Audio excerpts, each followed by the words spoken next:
এই যে ফুলটা তোমরা দেখছো এটা ড্রাগন ফুল, আর ড্রাগন ফুল অন্যান্য ফুলের তুলনায় অনেকটা বড় হয়। আর এই বড় ফুলের ঠিক গোড়ার দিকটাই কিন্তু তৈরি হবে ড্রাগন ফল, ঠিক যেখানটায় আমি আঙুল দিয়ে দেখাচ্ছি। আজকে আমার ছাদে অনেকগুলো ড্রাগন ফুল ফুটবে, তো চলো ফুলগুলো কিভাবে পরাগায়ন করি দেখে নাও। তবে অনেকবারই তোমাদেরকে তুলি দিয়ে পরাগায়ন করে দেখিয়েছি, তবে আজকে হাত দিয়ে বা হাতের আঙুল দিয়ে কিভাবে পরাগায়ন করতে হয় সেটা একটু তোমাদেরকে দেখাবো।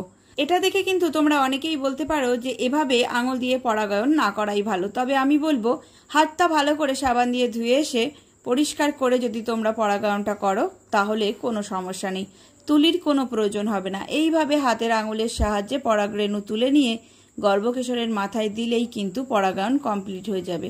যে কোনো ফুলেরই কিন্তু পরাগায়নটা সাধারণত করে থাকে মৌমাছি, প্রজাপতি, পিঁপড়ে, এরকম বিভিন্ন কীটপতঙ্গ। তবে সন্ধেবেলায় যেহেতু ড্রাগন ফুলটা ফোটে আর পরদিন